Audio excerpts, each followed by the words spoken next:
Hello, class. Professor Nelson, Professor Coates. How are you today? Today I will be interviewing a fellow Binghamton student. She's a senior, Maxwell Charles, human development major. Today, um, she she's gonna talk. She's gonna talk about her family, how her family lived under the dictatorship of Fidel Castro, how they came to the U.S. after the Fidel Castro dictatorship. She's gonna talk a few stories that she learned, and I want everybody to give her attention. I want to thank her for doing this, and I'm gonna turn the attention to her. She's gonna introduce herself. She's gonna tell a little bit about herself and her family. She's Cuban, by the way, Cubana. How you doing, Maxwell? Hi. Maxwell, today, as you told me before, you come from Cuban descent, but you were born in the United States of America. But you Yes. have some stories that your parents did tell you, and I'm just wondering if you could speak a little loud, because I don't know how loud this camera gets. So I'm gonna just tell you, like, what what do you know? First of all, what do you know about anything about like Fidel Castro and his dictatorship and anything like that? Tell us about your family and about what they were there. Give us a little brief, quick intro, and then we'll get more into depth. Well, my mother's family lived in Cuba. Um, it was they didn't really like Fidel Castro because my family was for Batista's reign and all that stuff. It's because my grandfather was a sergeant in Batista's army, so they weren't too fond of Fidel Castro because he did take over and he made the government to communist, like a communist government, which they were not, didn't really like.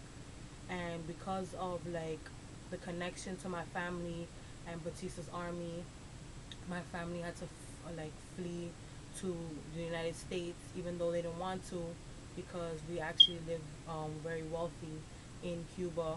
And a story that my mother told me was the day that she left Cuba and has not gone back, was that she was at an airport and you walked up to a desk and it was my mother, her younger sister, and her older sister, and her mother, which is my grandmother, and they walked up to a desk and they had to like sign some papers or whatever. And the person at the desk, there was a lot of desks in this room, and the person who they got called to knew my family and knew the affiliation of my family to Batista's army.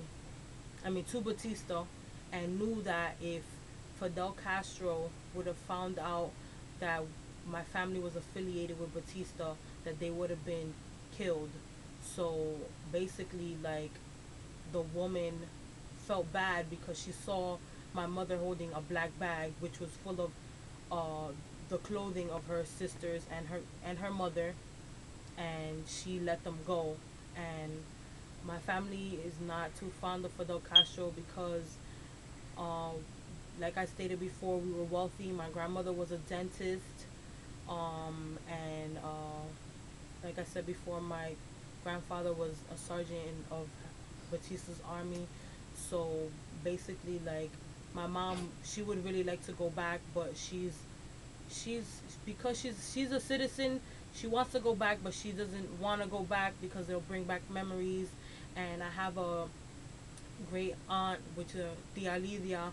She lives in the United States as well, and she doesn't like Fidel Castro. She actually called me on the phone when she saw the video of Fidel Castro tripping on the floor, and she thought it was the funniest thing out because, like, because of his dictatorship and communism, they didn't really like it because my what my mother explained to me was that if they didn't leave, they will be making the same amount of money as somebody who cleans floors. So like my grandmother was a dentist, and she would get just as much money as somebody who was being a janitor.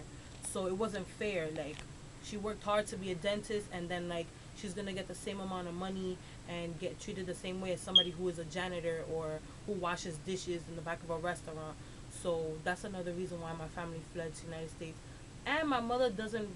My family really is not too fond of Fidel Castro because, like, when they moved to the United States, Everybody lived in a one bedroom house, a one bedroom apartment in the Bronx, and like not saying that like money is everything, but like I know life will be a lot more different if like Fidel Castro did not come into dictatorship or whatever. So I don't want to seem biased or whatever, because since I am from the United States, but since this is how my family views things or whatever, and my mother has explained to me how like life was hard with all the kids and the aunts and uncles living in a one bedroom in the Bronx, and then like the snow and they're not used to the cold and stuff like that. Then like moving to Washington Heights or whatever was it was very hard, and then like yeah, yeah, it was hard.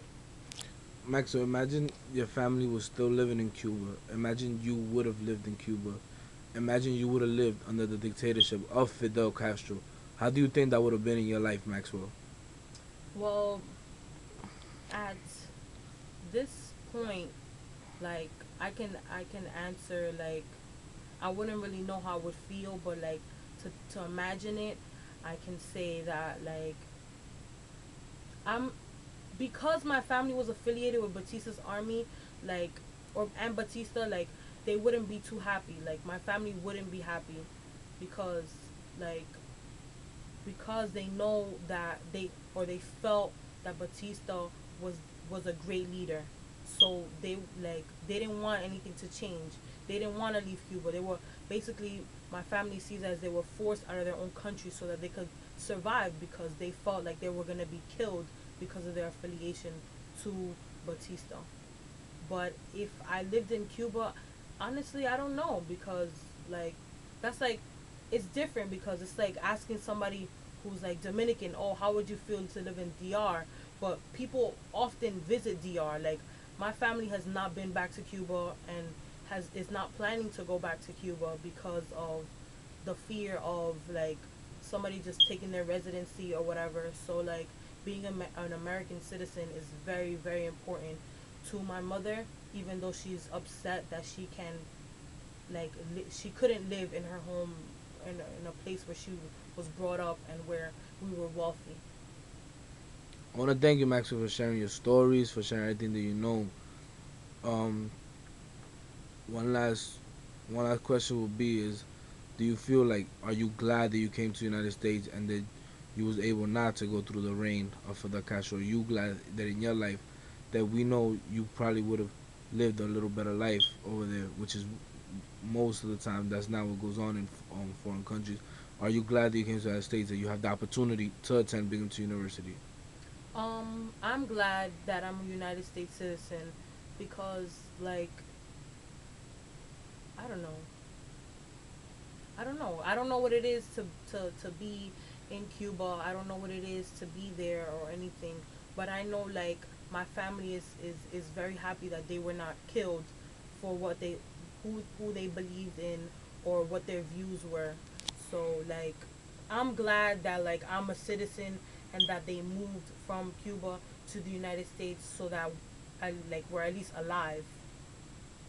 I want to thank you for your time, Maxwell. I want to thank you for sharing your ideas and your backgrounds with the class. You know, that's all we have to say today. I want to thank you for everything. This will be shown to the class for my presentation. I want to thank you. I'm gonna switch it back to me real Okay. quick. All right, guys. As you know, that was Maxwell. There'll be other interviews also after this. There's another one. Thank you, guys, and I hope you enjoy the other one too.